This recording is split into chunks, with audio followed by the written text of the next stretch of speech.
전원책과 함께하는 출근길 시사 프로그램 출발 새아침. 예, 전직의 출발 사심 3부 순서 시작하겠습니다. 예, 교통 상황 알아보겠습니다.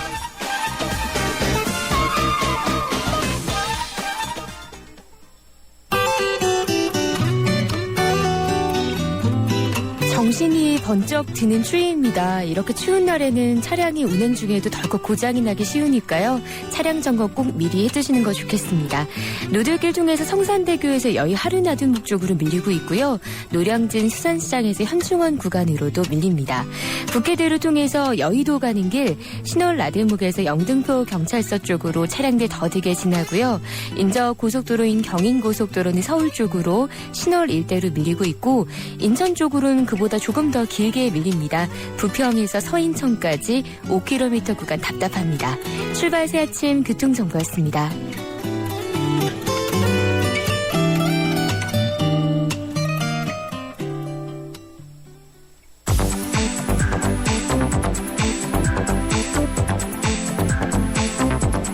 이 시간 주요 경제 소식, 경제 뉴스 브리핑. 예, 이번에는 경제뉴스 알아보겠습니다. 한국경제신문 강현우 기자 전화 연결되어 있습니다. 안녕하세요, 강 기자님. 예, 안녕하십니까. 예, 미국 정시, 연방준비제도 의사회, FED가 양적 완화 축소 속도를 높일 수 있다는 우려 때문에 혼조세로 마감했죠. 예, 간밤 다우지수는 전날보다 68.20포인트 0.41% 떨어진 16,462.74에서 거래를 마쳤습니다. S&P 500은 0.02% 내렸지만 나스닥은 0.3% 올랐습니다. 간밤 공개된 지난해 12월 연방공개시장위원회 회의록에 따르면 양적 완화 축소가 결정된 지난해 12월 회의에서 연준의 다수 의원은 자산 매입 규모를 줄이는 데 찬성한 것으로 나타났습니다. 일부 위원들은 경기 회복세가 아직 취약하다고 지적했지만 많은 위원들이 양적 완화 효과가 줄어들고 있어서 올해 하반기까지 종료해야 한다는 데 의견을 같이 했습니다. 내일 미국 노동부가 발표하는 지난달 고용 동향이 양적 완화 축소 속도를 가늠할 수 있는 중요한 잣대가 될 것으로 보입니다.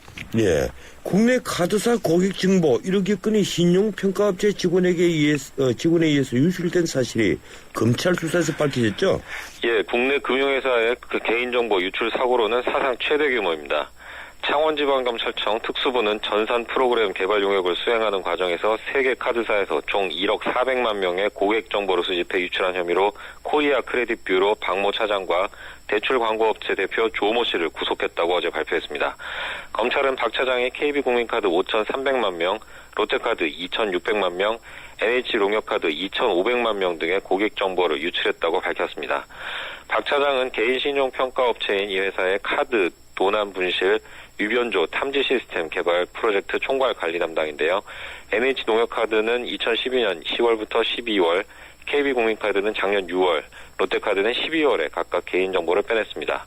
박 차장은 빼돌린 고객정보 일부를 조 씨에게 제공하고 1,650만 원을 받아 챙겼고요. 나머지는 자신의 집에 보관한 것으로 밝혀졌습니다. 예, 요즘 텔레마케팅에서 많이 연락이 오는 이유가 있었군요. 이 유출된 개인정보가 유통된 것은 아닙니까? 어떻습니까?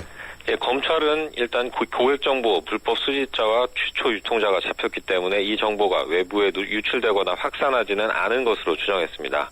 박 차장이 불법 수집한 고객정보에는 이름, 휴대전화번호, 직장명, 주소 등은 물론 신용카드 사용과 관련한 정보도 일부 포함되어 있어서 외부로 유통됐다면 카드 복제, 금융사기 등 2차 피해의 우려가 큽니다. 카드사들이 외부 회사 직원이 혼자서 전산망에 접속하는데도 어떤 일을 하는지 등에 대한 감독을 전혀 하지 않아서 이 같은 범행이 가능했다고 검찰은 지적했습니다. 금융위원회는 이 사건과 관련해 권한이 없는 사람이 무단으로 정보를 유출하는 등 관리 운영상의 취약점이 드러나면 영업정지와 임직원 해임 공고 등 중징계를 내리겠다고 발표했습니다. 예, 옥돔이나 갈치 같은 고급 수산물이 명절 인기 선물 품목으로 복귀했군요.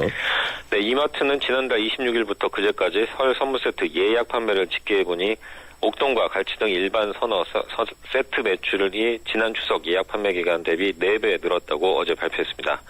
전체 선물 세트 예약 판매 금액이 작년 추석에 비해 55% 늘어난 것에 비하면 증가폭이 큽니다. 방사능 괴납이 돌던 지난 추석 예약 판매 기간 동안 옥돔 등 선물 세트는 전년 추석 대비 20%가량 덜 팔렸습니다. 방사능 괴담의 공포가 사라지고 있는 데다 수산물 썬물 세트 가격이 하락했기 때문에 수산물 인기가 살아나는 것으로 분석됩니다. 수산물과 함께 과일 선물 세트 예약 판매도 늘었습니다. 이마트에서 배 선물 세트는 작년 설 대비 6배, 사과는 4배 넘게 많이 팔렸습니다. 예약 판매 호조 추세는 주말부터 시작되는 설 선물 세트 본 판매에서도 이어질 것으로 업계에선 관측하고 있습니다.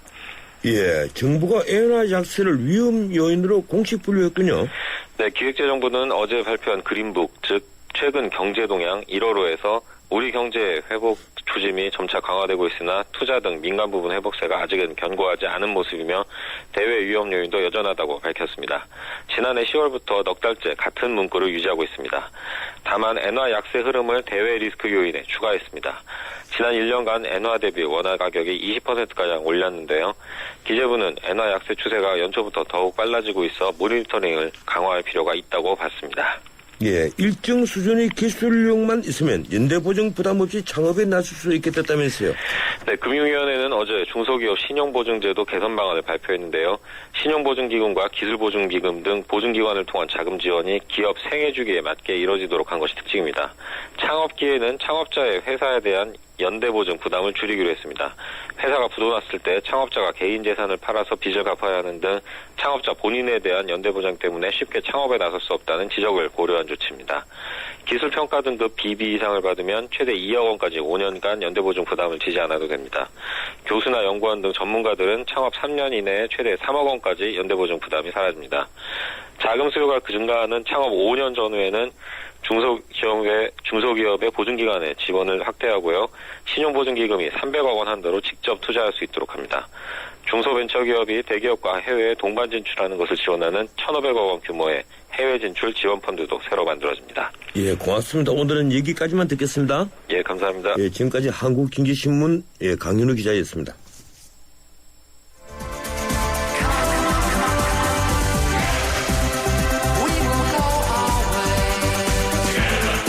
안녕하세요. 꼴꼴꼴이에요. 신문선입니다.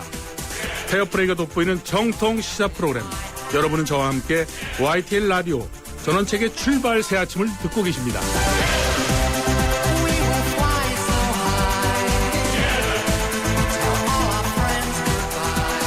최악의 한파가 미국을 강타하고 있습니다. 지구에서 가장 추운 남극이 풍속 냉각온도 영하 34도 정도인데 미네소타주 등에는 영하 50도를 넘는 곳이 속출하고 있습니다. 반면 남미는 100년 만에 찜통대가 찾아왔다고 합니다. 유럽에는 한겨울 홍수가 찾아와서 지구촌 곳곳에 이상기후 현상으로 몸살을 앓고 있습니다. 새해 백두부터 지구촌을 강타한 이상기후의 원인과 한반도에 대한 영향에 대해서 전문가 의견 듣겠습니다. 극지연구소 수림연구원 김백민 박사 전화 연결되어 있습니다. 안녕하세요, 김 박사님. 예, 반갑습니다. 예, 이 미국에 불어닥친 한파 그야말로 기록적이라고 하는데요. 이 문자 그대로 비상사태입니다. 이 미네소타주나 몬태나주 경우 풍속 냉각 온도가 남극의 34도보다 훨씬 낮은 영하 53도라고 하는데 우리가 흔히 말하는 이 체감 온도, 풍속 냉각 온도가 비슷한 얘기입니까? 어떻습니까? 아, 예, 그렇습니다.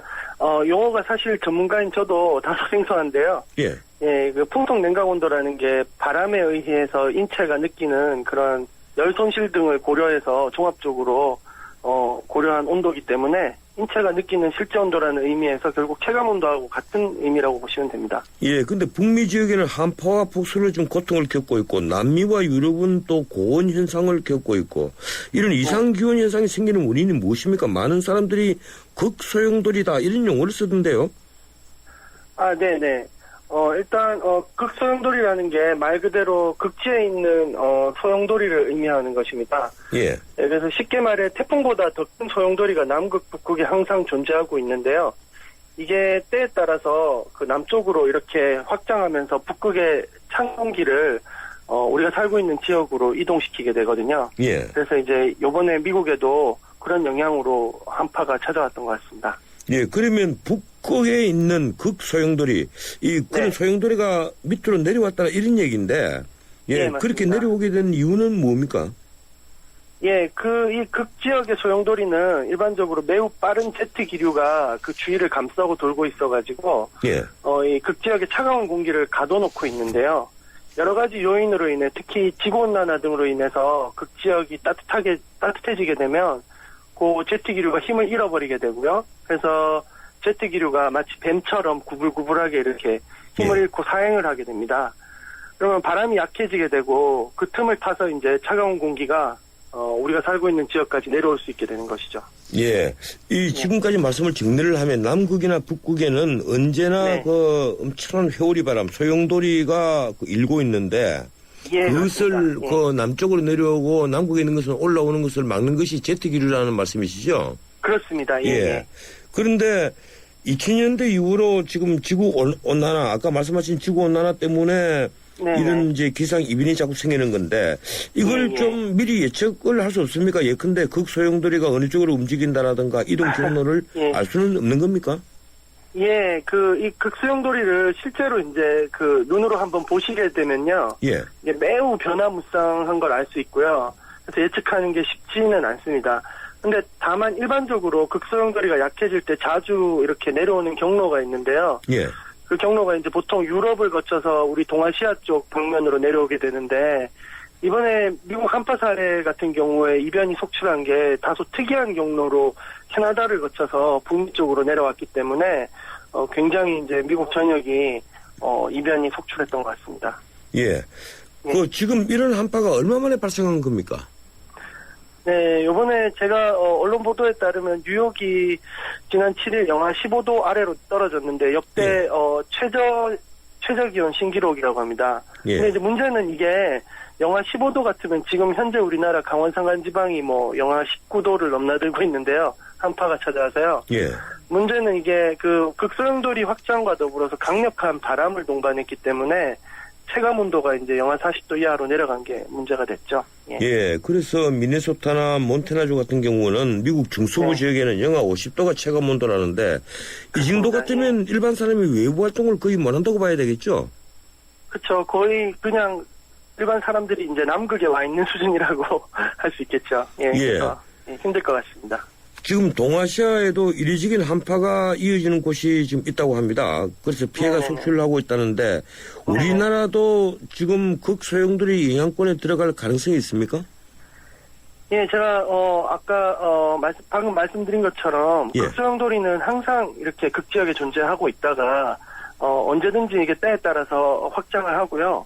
우리나라는 매해 그래서 극소용돌이의 잠재적인 영향권에 놓여 있다고 볼 수 있고요. 오늘 한반도에 나타나고 있는 이 겨울철 한파도 사실은 북극 소용돌이가 동아시아 방면으로 확장하면서 그 세력권에 들어가서 나타나는 그런 현상입니다. 예. 예. 이 끝으로 하나만 더 여쭤보겠습니다. 이 지구 온난화 문제에 대해서 여러 가지 말들이 있거든요. 이거 크게 개의하지 않아도 되고 걱정하지 않아도 된다고 말하는 분들도 있지만 이 보통 일반적인 얘기로는 정말 심각한 문제라는 겁니다. 현재 온난화 추세가 어느 정도로 진행되고 있습니까? 예. 일단 공신력 있는 기후변화를 연구하는 국제기구인 IPCC에 따르면 여러 가지 불확실성은 있지만 이 추세로 나가면 이번 세기 말에는 지구 평균 온도가 약 3도 이상 증가할 것으로 내다보고 있습니다. 이 3도라는 수치가 일반인들 생각엔 그리 크게 와닿지 않겠지만 우리 전문가들 입장에서 보면 정말 엄청난 수치입니다. 왜냐하면 산업혁명 이후로 지금까지 배출한 이산화탄소 때문에 지구 온도가 평균 온도가 0.8도 정도 증가했는데요. 중세기 들어서 드디어 여러 가지 기상 이변들이 속출하고 있거든요. 근데 이게 1도를 넘어가고 2도를 넘어가게 되면 어떤 기상 이변이 나타날지 아무도 알 수 없고요.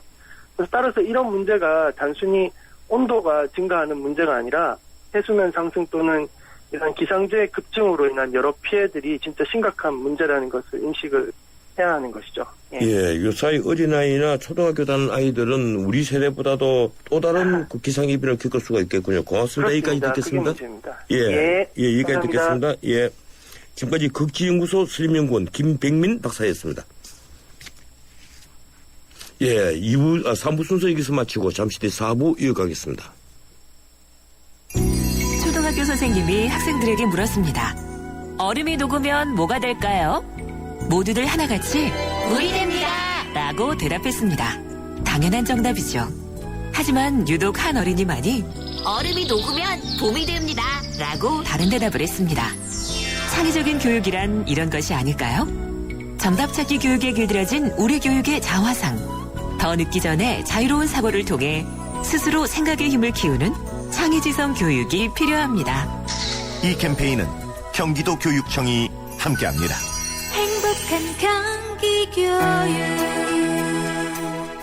줄줄 새는 바람 따라 줄줄 새는 난방비 틈새 바람 막으면 새는 돈도 막을 수 있지. 겨울철 전기 절약 울랄라. 겨울에 내복 입은 당신이 멋져. 전열기 사용 줄이는 당신만 멋져. 겨울철 전기 절약 울랄라. 높아지는 전력 사용 느껴 시간대에 맞게 절약하는 당신. 겨울철 전기 절약 울랄라. 에너지 절약은 올겨울 가장 가치 있는 행동. 이 캠페인은 산업통상자원부와 에너지관리공단이 함께합니다.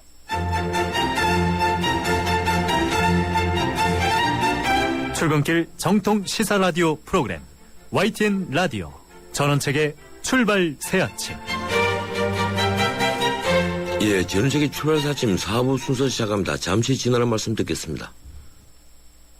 아이고 우리 심청이가 팔려가다니. 그래도 내 걱정은 하지 마시오니. 심청이가 안심포를 주고 갔으니까 이 안심포는 24시간 긴급 출동의 건강상담 서비스까지 받을 수 있어이다. 알뜰폰에 새콤을 더하면 S1 안심폰. 삼성 디지털 프라자에서 만나세요. 우리 사회를 달구는 뜨거운 이슈를 추적합니다. 출발 새 아침 이슈 포커. 예, 매주 목요일 마련하는 이슈 포커스 시간입니다. 한 주간의 주요 이슈를 심층 분석해보는 시간이죠. 북한의 김정은이 농구 광인 건 다들 아실 겁니다. 그런데 과거 악동으로 소문난 미국 프로농구 NBA의 스타 데니스 로드먼을 김정은이 몇 차례 초대해서 세계의 주목을 받았습니다. 이번에는 어제 김정은의 생일을 맞아서 은퇴한 NBA 선수들과 북한 대표팀의 친선 경기를 했는데요. 그 목적으로 로드먼 일행이 방북을 했습니다. 기행이라고 해야 할지 스포츠 외교라고 해야 할지 판단하기가 참 어렵습니다. 오늘 이슈 포커스는 북한의 속내가 과연 무엇인지 살펴보는 시간을 마련했습니다. 김은광 NK지식인대 대표를 스튜디오에 모셨습니다. 어서 오십시오. 네, 안녕하십니까. 예, 우선 일반적인 북한 내부의 스포츠 상황에 대해서 좀 알아봐야 될 것 같습니다. 네. 예, 우리는 지금 북한이 국가 주도의 스포츠를 하고 있다. 네. 이제 이렇게 알고 있고 취미나 민간 주도 스포츠는 없다고 알고 있는데 네. 실제 어떻습니까? 예, 바로 그렇습니다. 북한은 이 스포츠가 국가에서 조직하는 또 그리고 공장 기업소라든지 이 각종 공공기관이 조직하는 그런 스포츠만 있을 뿐이고 예. 개인이 좋아한다든지 또 자기의 어떤 취미에 따라서 하는 이런 그 개인 스포츠 또 그리고 또 스타 스포츠 이런 것들은 거의나 없는 상황이죠. 아침에 제가 좀 달리기 하고 지금 왔거든요. 예. 근데 북에서 제가 달리기를 한다. 저 운동선수도 예. 아닌데 뛴다. 그러면 저를 아주 정신이 이상한 사람으로 봅니다. 가령 평양 같은 데서도 뭐 조깅을 한다라든가 예, 예. 뭐 이런 거의 없고 그렇죠. 친목 모임은 축구 대회 이런 것도 없는 예, 겁니까? 축구 대회보다는 예. 운동 체육 대회 그런 때에 예. 이 학교나 예. 기업소에서 팀을 묶어서 체육 경기를 하긴 하죠. 근데 예. 그때 말고 다른 데는 별로 없습니다. 아, 그렇군요. 네. 그런데 북한에서 스포츠 선수들에 대한 그 위상은 굉장히 높은 것 같은데 여기 간간히 전해지는 소식을 들어보면 네네. 이 외국에 나가서 뭐 메달을 따온다라든지 입상을 해오면 대단히 이제 존중을 해주고 네. 또 그리고 대중들의 관심 정도도 높아지는 것 같은데 실제는 어떻습니까? 예, 그건 바로 스포츠가 가지고 있는 특성 때문에 그렇죠. 예. 북한에서는 이제 스포츠를 모든 국민들의 체력을 중진시켜서 노동과 국방에 준비한다. 예. 그리고 또 나라의 어떤 그 위상을 만방에 떨치는 국가의 중대사다라고 이제 이야기하고 있습니다. 그러니까 그 개인의 어떤 그 건강 중지는 결국은 근면하게 일할 수 있는 체력을 준비시키는 것이고 또 국방의 의무를 정확히 실천하기 위한 기초가 된다는 거죠. 그리고 또 예. 나라의 어떤 위상을 온 세계에 떨친다. 이렇게 이제 돼 있기 때문에 중대사라고 돼 있기 때문에 여기에 대한 어떤 당과 국가의 어떤 투자는 많다 적다는 뜻은 정치적으로는 상당히 의미가 큽니다. 그렇기 때문에 이제 체육 선수들이 국제 경기에 나가서 메달을 따가지고 왔다라고 할 때는 이게 그냥 그 사람이 어떤 체육의 어떤 그 뛰어난 기질 이쪽을 가지고 말하기도 하겠지만은 일단은 그 공화국의 어떤 북한의 명예를 떨친 그런 예. 체육 여웅 이런 식으로 이제 정치적 평가를 많이 하죠. 그래서 뭐 연도 한령을 한다든지 뭐 군중 집회를 해가지고 예. 뭐 축하를 해준다든지 그런 거죠. 예, 과거 전 세계적으로 보면 동독이나 뭐 이런 나라에서 그 소위 국가 스포츠다 이래서 네. 메달 따도록 얼마나 독려를 하고 있습니까? 그렇죠. 북한 좀 그런 게 있죠. 예, 그렇죠. 이 북한은 사실 뭐 대중체육을 많이 강조는 합니다만은 결국은 엘리트 체육일 수밖에 없습니다. 예. 이 엘리트 체육을 통해서 일단은 상당히 그 특기의 그런 체육 명수들을 키워가지고 그들이 메달을 땄을 때에는 상당히 그 개인적인 어떤 그 영예감과 함께 우리가 속한 국가 우리가 속한 북한 이 전체의 자랑, 전체의 승리를 이렇게 확산시켜가지고 어떤 그 북한 주민들이 우리 팀이 이겨서 우리나라가 이겼어 하는 그 자기의 어떤 그 존재감, 승리한 팀에 속해 있다는 그런 존재감을 가지고 더 아주 그 기분 나서 성취 나서 일할 수 있도록 이렇게 이제 연결시키고 있습니다. 예, 우리 국민들이 또 일반적으로 궁금해하는 것 하나가 이런 겁니다. 예컨대 개순희 선수처럼 올림픽에서 승승장구하고 가면 영웅 대접을 받는데 네. 만약에 이제 걔들이 보는 남조선 선수에게 패배를 했다. 네. 이렇게 되는 경우 어떻게 됩니까? 일단은 총알 져야죠. 예. 총알 짓습니다. 총알 짓는데 왜 졌느냐라고 하는 원인은 반드시 분석을 해야 됩니다. 이 자아 비판 이런 것도 하게 되죠. 그렇죠. 물론 자아 비판이 뭐 무조건 들어가고요. 예. 그리고 이제 만약 지도원이 뭐 어떤 지도가 잘못됐을 수도 있고 예. 또 본인이 열심히 했지만은 뭐 체력이라든지 뭐 기타 다른 여건 때문에 안 될 수도 있고 그러나 문제는 본인이 적을 말좀 무조건 이기겠다는 그런 어떤 그 승리에 대한 그런 열정과 신념이 부족했기 때문이다. 이제 이렇게 이제 기본을 가져가는 겁니다. 예. 그 참 남북한 선수가 붙을 때마다 예, 우리 쪽 그 사람들이 늘 생각하는 그런 거거든요. 예. 쟤들 우리에게 지고 가면 어떻게 될까. 그러니까 우리 남한 선수는 기술적으로 싸운다고 하면 예. 북한 선수는 사상전으로 싸우죠. 예, 그렇군요. 예, 어떻든 김정은이 지금 체육 강국을 여러 차례 언급을 했거든요. 그렇습니다. 예, 2013년 통일부 자료를 보니까 체육 관련 공개 활동만 25차례로 네. 2012년에 비해서 거의 4배 이상 증가한 것으로 되어 있습니다. 이걸 어떻게 봐야 할까요? 그거는 지금 김정은 정권에서 어떤 김정일 스타일의 새로운 어떤 그 정치 방식을 구상함에 있어서 예. 김정은이 개인적인 어떤 취미와 잘할 수 있는 거하고 연결시키는 게 중요하거든요. 예. 실례를 들어서 김정일 정권에서는 김정일 자체가 영화 강일 정도로 문화예술 그랬죠. 부분에 대해서 상당히 조예가 깊고 좋아하니까 그것을 정치하고 연결시켜서 결국은 문화예술을 통한 어떤 전인민적 단결과 어떤 기분이 승화 이런 걸 이제 가져왔죠. 근데 김정은의 경우에는 문화예술엔 별로 제가 봤을 때도 소질이 크게 있는 것 같지는 않습니다. 대신 어릴 때부터 농구를 비롯한 체육을 즐겼다고 하니까 또 이 체육이 또 어찌 보면 이제 문화예술은 좀 시간이 좀 걸려야 되지만 예. 체육인 경우에 초반기에 잘 이제 그 메달을 많이 따버리면 그래서 이제 그 국민들의 어떤 분위기를 업하는데 상당히 충격적 효과가 있죠. 예, 그렇죠. 그래서 아마 그런 어떤 새로 올라선 김정은에 대한 이미지를 확실하게 좀 그 새로운 어떤 이미지를 부각하면서 스포츠 쪽으로 잡은 걸로 이제 판단되고 있습니다. 예, 과거 그 중공 시절에 중국을 우리가 중공이라고 부를 때. 그렇죠. 예, 그때 이제 미국과 핑퐁 외교를 했었어요. 이 탁구를 통해서 그 중국과 미국이 관계 개선에 나섰는데 이 김정은이가 지금 농구에 은퇴한 좀 문제의 소지가 많은 농구 선수라고 하지만 어떻든 NBA 농구 스타들을 불러들여서 저렇게 그 친선 경기도 하고 데니스 로드먼이 왔다 갔다 하고 하는 것은 농구를 통한 관계 개선에 나선 것이다. 이런 시각이 있습니다. 네, 어떻습니까? 그런 요소가 상당히 짙죠. 김정은이 로드먼을 그때 제국주의자들이 우리 원수의 나라, 제국주의 나라의 예. 체육 선수를 불러다가 아주 먼 가까이 그것도 이제 친구처럼 지낸다는 것은 북한 주민들한테는 상당히 경악스러운 일이거든요.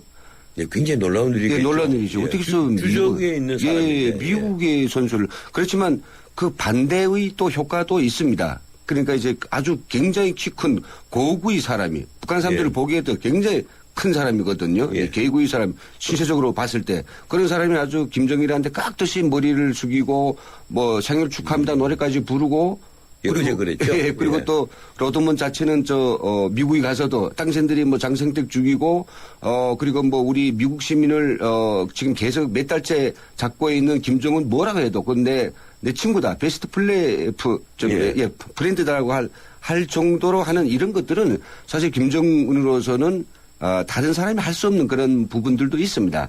그래서 이런 것들이 아마 특히 뭐 빙퐁 외교 수준까지는 아니더라도 어떤지 자기가 지금 할 수 없는 정치의 빈 구석들을 메워나갈 수 있는 또 국제적 관계에서의 그런 좀 기름칠을 좀 할 수 있는 이런 부수적인 효과가 있기 때문에 아마 로드먼을 많이 활용하는 걸로 파악됩니다. 예, 데니스 로드먼은 어제 뭐 기자들에게 이 화상으로 인터뷰를 하면서 자신은 마치 그런 관객기선에 나온 외교 사절처럼 얘기를 하지만 사실 그러기에 로드먼은 좀 잘 맞지 않는 문제와 같은 선수 아닙니까? 어떻습니까? 그렇죠. 미국에서도 뭐 로드먼은 상당히 이제 악동으로 불리지 않습니까? 그래서 로드먼이 이제 평양에 올 때 처음에 미국의 신문들은 두 악동이 만난다라고 하는 표제로 아주 미국 신문을 끌어놨군요. 예. 그래서 상당히 이제 이슈가 됐었는데 왜 가느냐라고 하는 문제에서는 우리가 시간이 이제 흘러가지고 어느 정도 그림은 나온 것 같습니다. 로드먼은 로드먼대로의 코드가 있고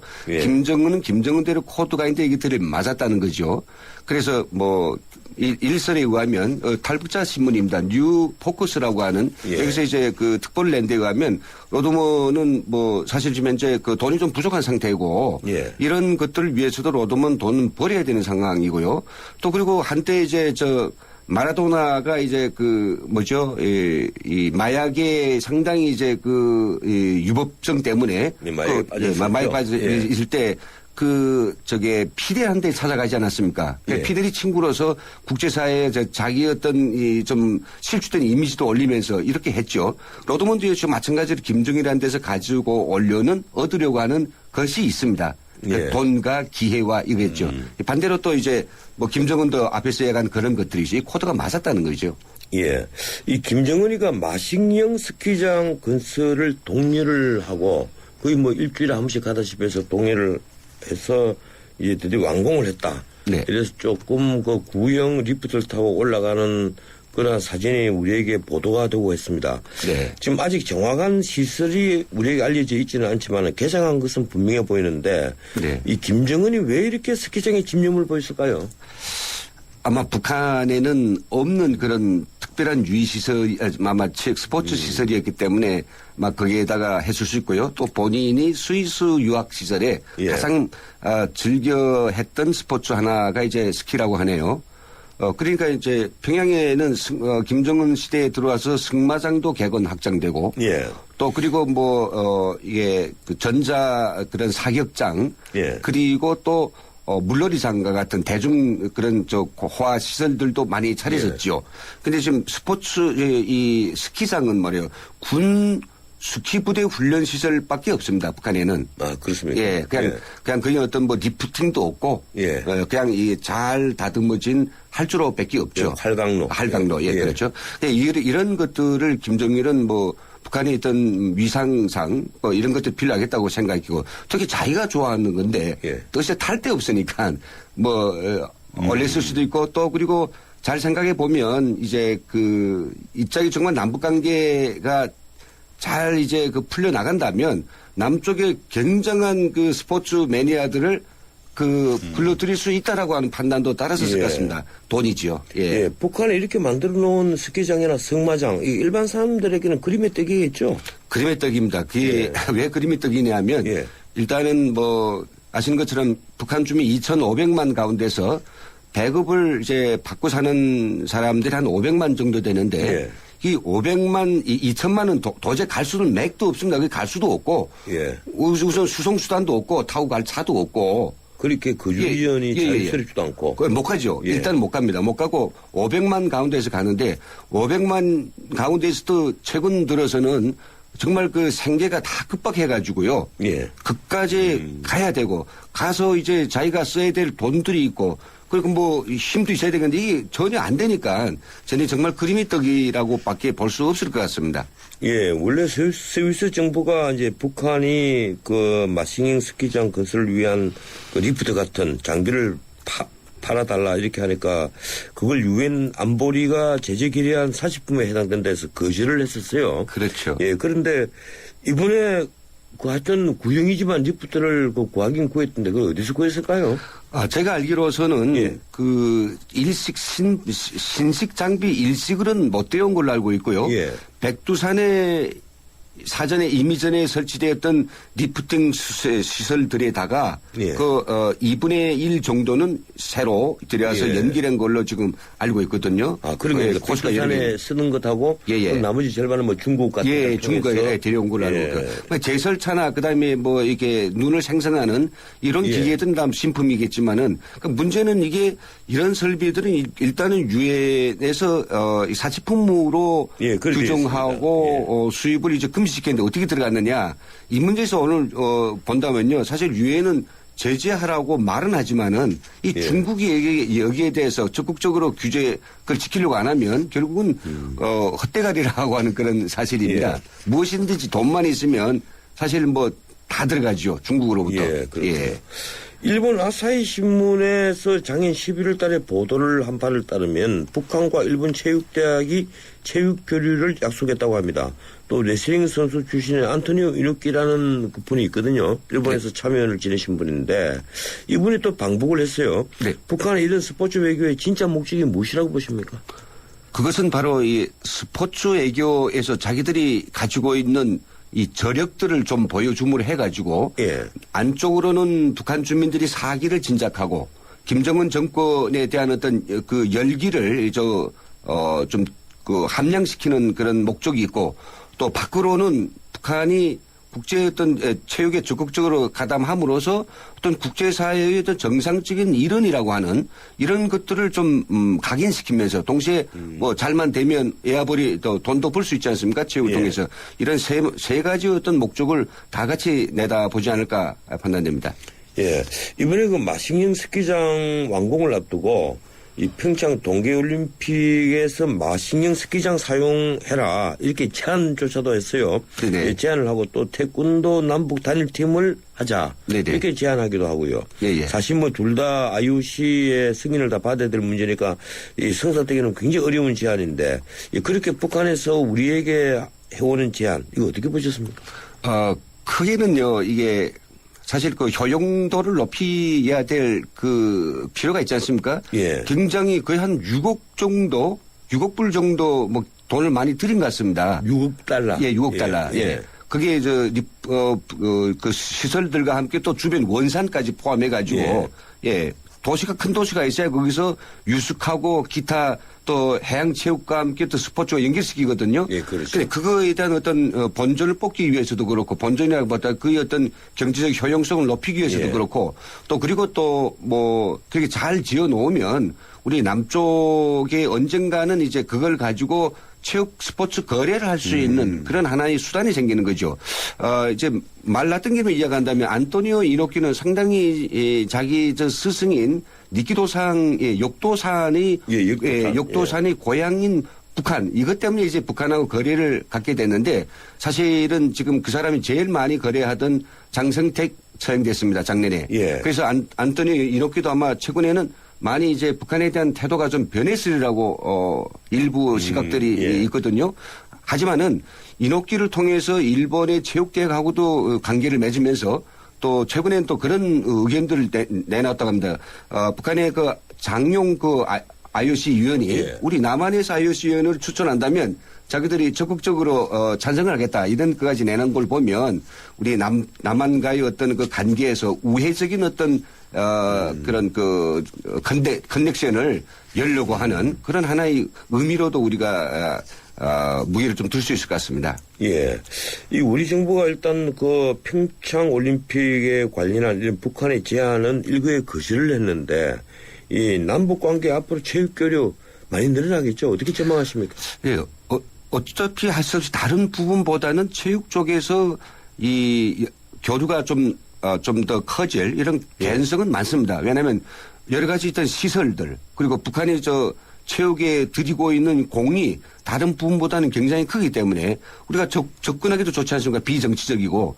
그래서 아마 남쪽에서도 남한에서도 아마 북한과의 어떤 그 여러 가지 교류 협력의 물꼬를 틈에 있어서 과학기술과 함께 체육이라고 하는 부분에 대해서도 좀 주목을 해야 할 필요가 있겠다라고 이제 판단됩니다. 예. 아까 장성택 채용으로 그 이낙기와의 관계가 조금은 멀어질 것으로 판단을 하시는데 이 장성택이가 그 국가체육지도위원회 위원장 맡고 있지 않았습니까? 그렇죠. 예. 그런데 앞으로 북한 체육진흥 정책 어떻게 바뀔 것 같습니까?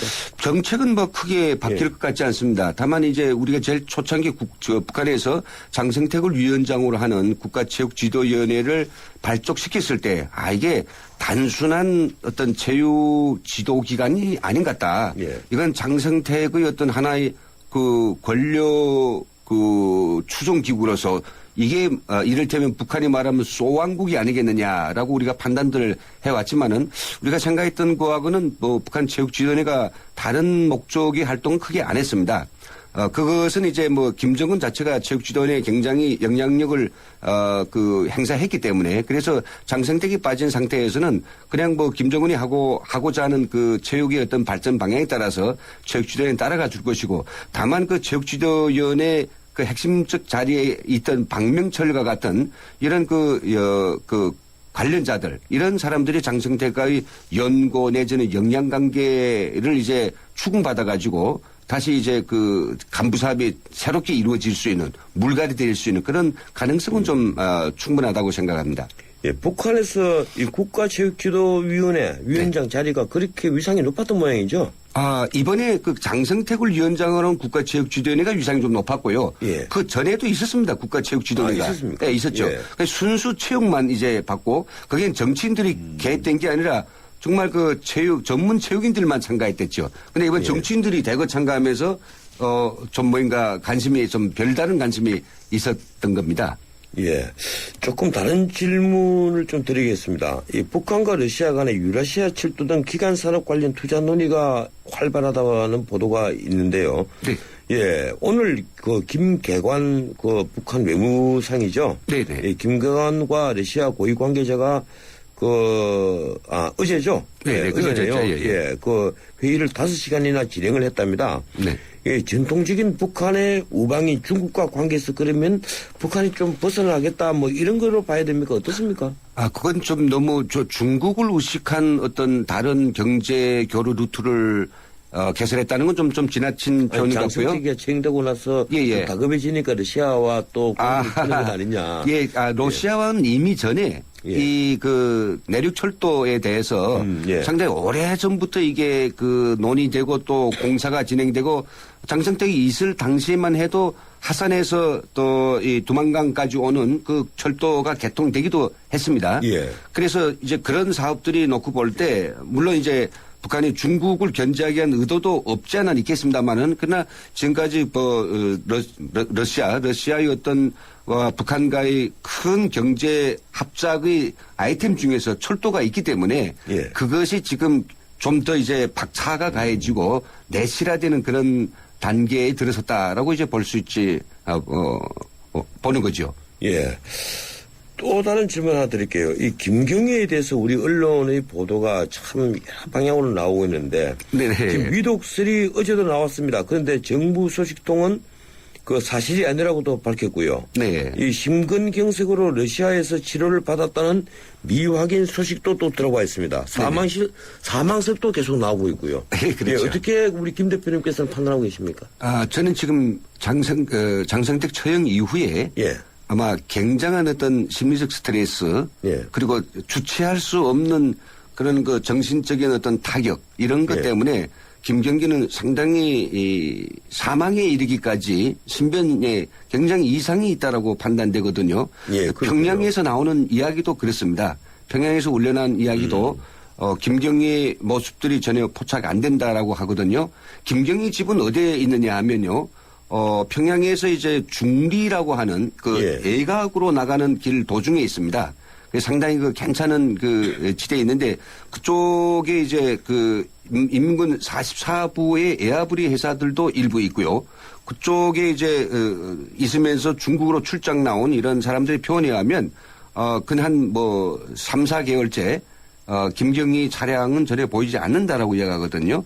예. 이런 걸 미뤄볼 때 우리가 뭐 큰 건 아닙니다만은 그런 어떤 하나의 사실도 감안하고 정부의 어떤 여러 가지 그 찔끔찔끔 나지만 확답은 주지 않지만 나오는 정보들을 요약해 보면 김경희는 상당히 얼굴을 거의나 지금 뭐 9월 이후로는 전혀 내 보이지 않고 있으니까 이게 좀 신병의 이상이 있지 않을까라고 이제 유출해 보게 되는 거죠. 예, 최소한 백두혈통이니까 그 이른바 백두혈통이라고 하니까 뭐 연금 상태에 있다거나 그렇지는 않죠. 그렇지는 않죠. 예. 본인 스스로가 아마 자해 내지는 그 자성을 할 수 있는 가능성이 많죠. 예, 이제 시간이 다 됐는데 짧게 의견 하나만 듣겠습니다. 지금 이산가족 상봉에 대해서 북한의 회답이 아직까지 없는데, 예, 이번에 김정은이가 상당히 유화적인 신인사 내놓았습니다. 그렇죠. 예, 곧 회답이 있다고 봐야 되겠죠? 예, 전 역제안이 올 것 같습니다. 역제안은 다만 그냥 뭐 하나가 아니고요. 여기에다가 뭐 6.15 그런 정신을 살리기 위한 뭐 민간단체 이걸 또 뭐 하나 붙여가지고 아마 역제안을 곧 오지 않을까 생각됩니다. 예, 오늘 여기까지만 듣겠습니다. 정말 고맙습니다. 예. 네, 잠깐만. 예, 오늘은 그 북한의 최근 동향에 대해서 이 김은광 NK 지식인대 대표와 함께 짚어보았습니다. 웰빙 건강 한국문화 실용복지 실력이 참 좋은데 원광 디지털대학교 선취업 후진학의 기회가 참 좋은데 원광 디지털대학교 주부도 직장인도 꿈을 이루기 참 좋은데 물론 원광 디지털대학교지. 차민재를 키우는 특성화 사이버대학 원광 디지털대학교 2월 12일까지 신편입생 모집.